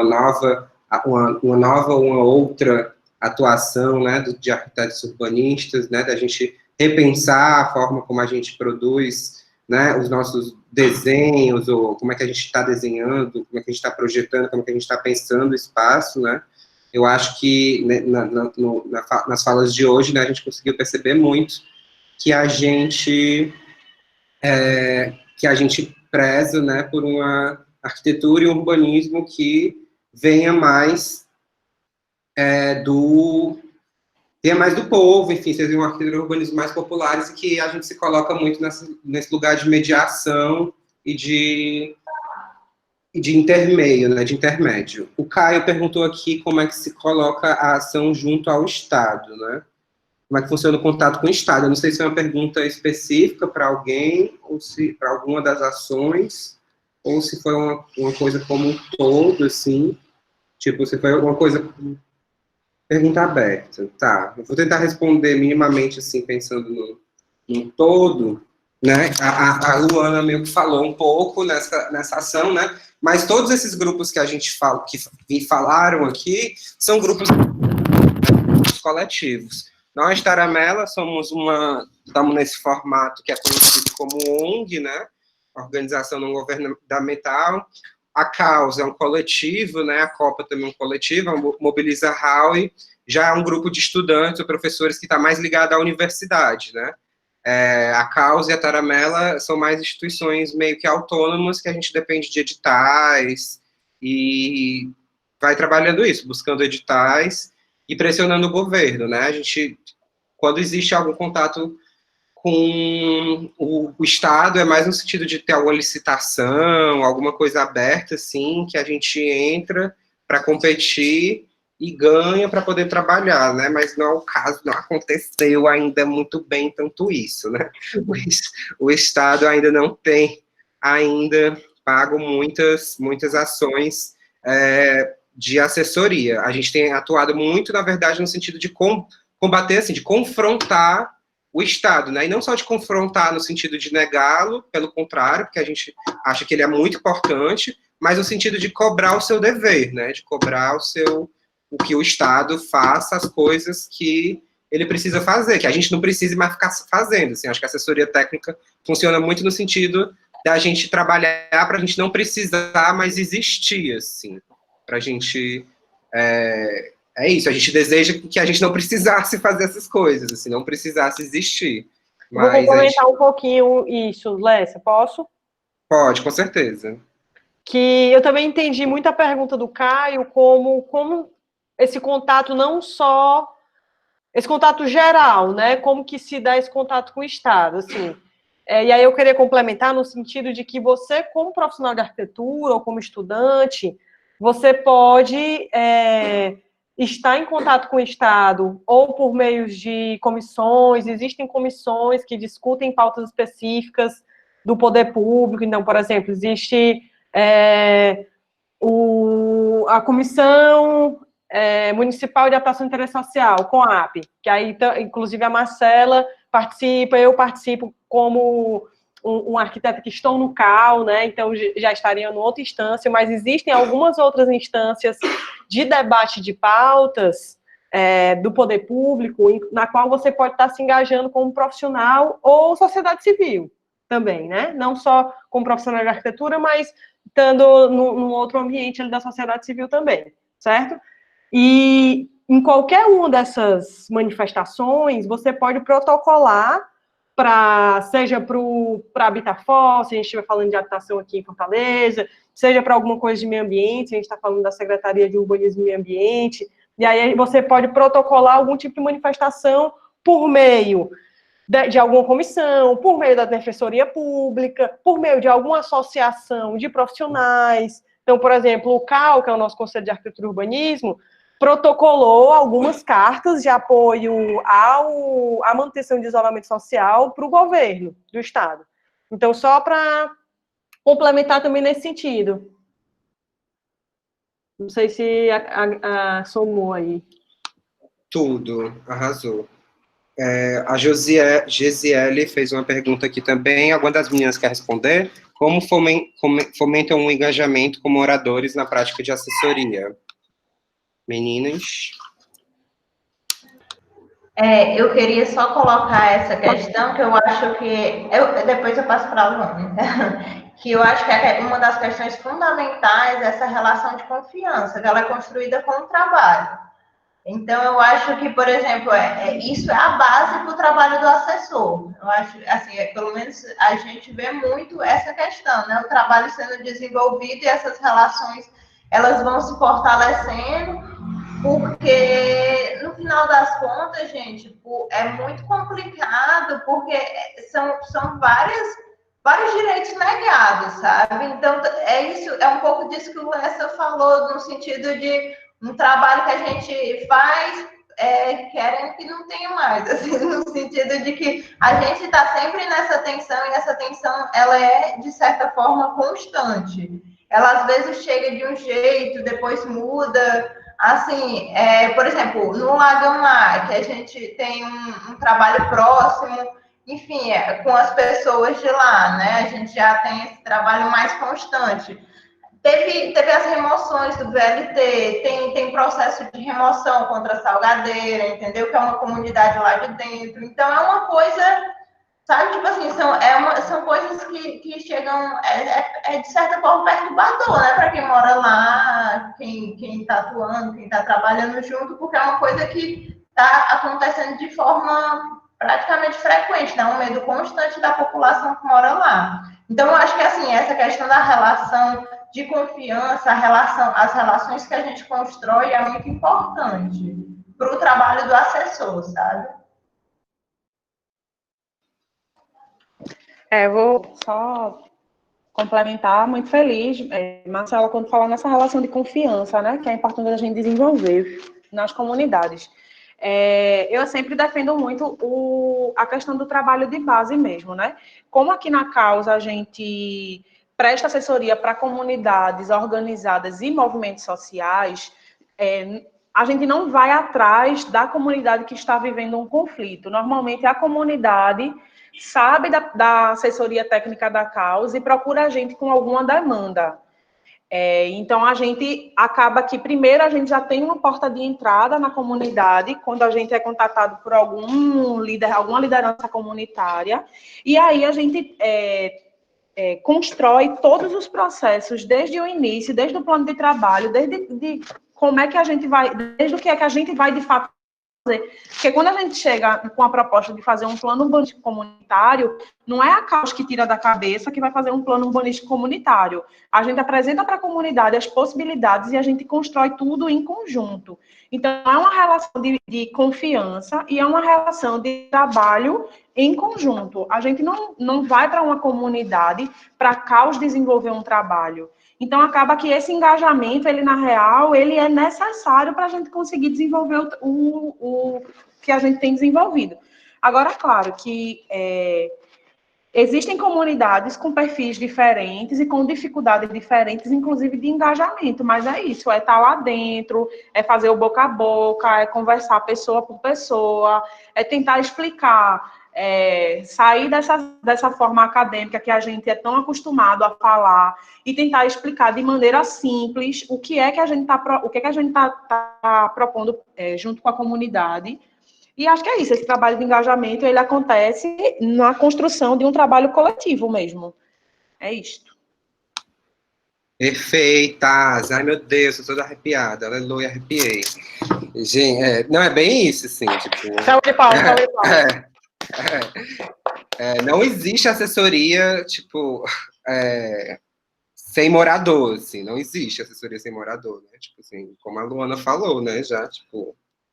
Até atrapalha, assim, tipo, se não existe uma organização comunitária, a gente acaba tendo problemas, porque o que é isso, tipo, a gente não vai dizer o que é que faz, né? Enfim, a Luana já disse tudo e Marcela levantou esse ponto que é super importante também, essencial, na real. Aí o Caio fez outra pergunta aqui. Então, há uma certa hierarquia até a proposta chegar ao Estado, né? Eu vou responder assim, geralmente a proposta ela chega no Estado assim na base da porrada, né? Ela chega no Estado... A hierarquia do Machado. Exatamente, na base da manifestação mesmo. Fala aí, Luana. Não, eu ia só... Porque, assim, eu acho que não existe uma fórmula, assim, de dizer qual é a ordem que as coisas acontecem e a hierarquia delas. Porque, por exemplo, no caso de Caranguejo Tabaiares, a gente tinha uma comunidade que estava com ameaça de retirada de mais de 70 casas para, enfim, para passar uma via, enfim. E isso já era a proposta da prefeitura municipal, era essa a proposta. E aí a gente trabalha numa contraproposta. A gente junta a comunidade e começa a discutir estratégias e traçar planos para apresentar à prefeitura um material técnico, mas que foi desenvolvido em conjunto com a comunidade.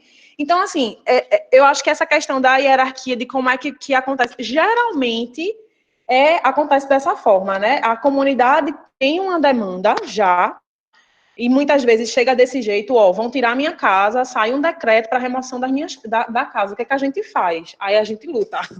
E começa, né? Porque se a prefeitura está trazendo uma proposta dessa, é lógico que não vai ser um diálogo fácil você chegar e dizer, prefeitura, não dá para construir essa pista aqui, a gente vai ter que rediscutir isso do começo e como tem que ser feito. Então, nem sempre é uma relação fácil, mas é preciso, assim. E eu acho que não uma ordem, não, mas geralmente as coisas chegam assim, uma bomba, né? Aí você vai dormir pensando que tem um monte de gente para ser desabrigado, aí pronto, aí você vira as madrugadas fazendo as propostas com os moradores.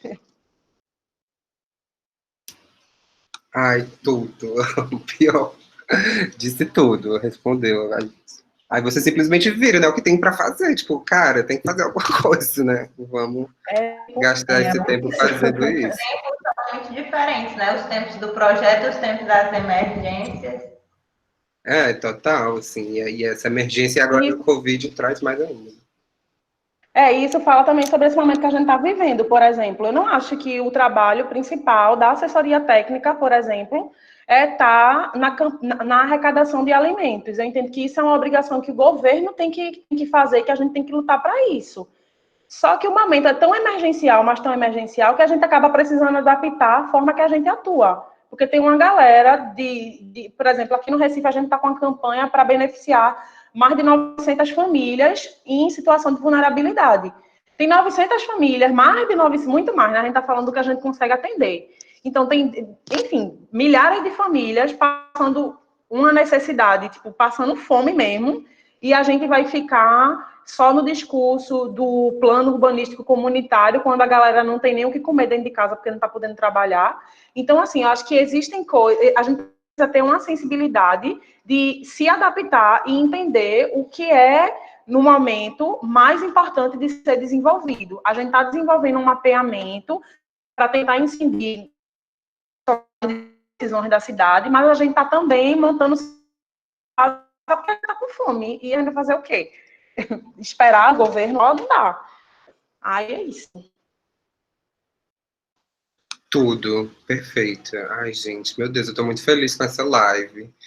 Quero agradecer de novo a presença de todas as convidadas, de todo mundo que assistiu e está aí. Queria perguntar se vocês, para além de perguntas, os espectadores, as espectadoras, têm alguma coisa a dizer. Assim, eu sei que tem gente aí, João Maurício, professor da UFBA, Pedro. Ai, diga.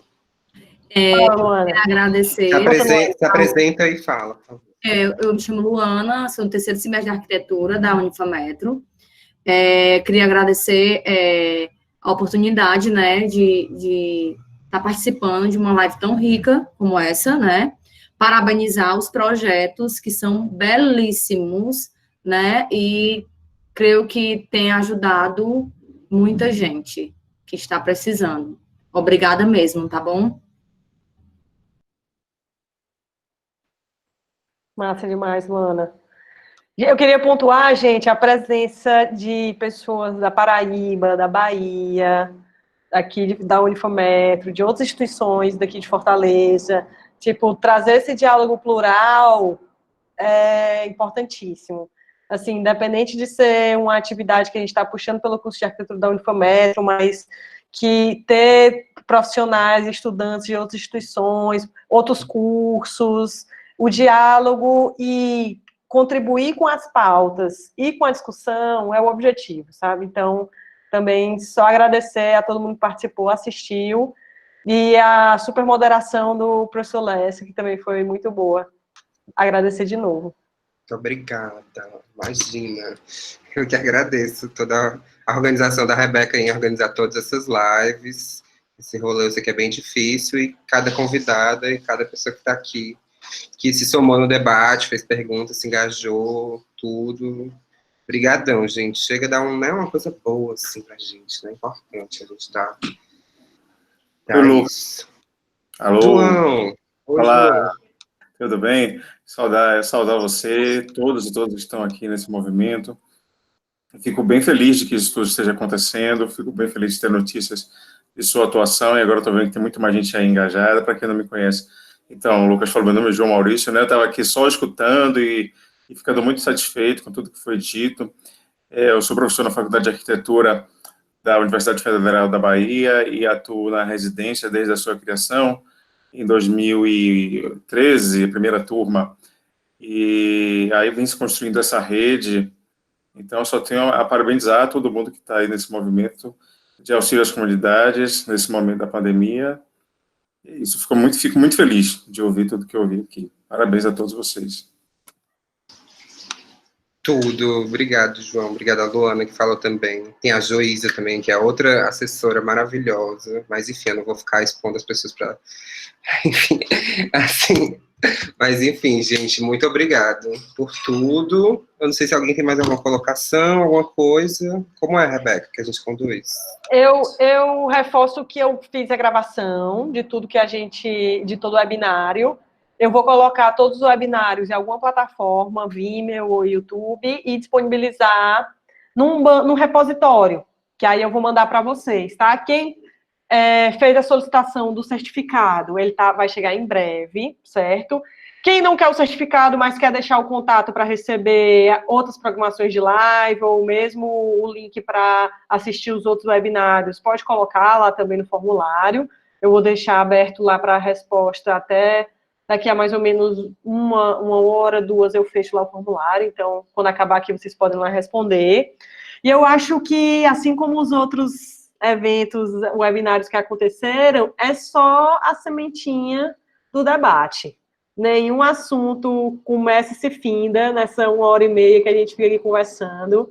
Acho que a ideia é realmente plantar a sementinha na cabeça de dos alunos, fortificar todo mundo que está na luta e precisa ver que tem mais gente também em outros lugares, fortalecer a rede, e tomara que esse debate envolva as pessoas que estão aqui em outros momentos, em trabalhos acadêmicos, trabalhos profissionais, em outros meios também.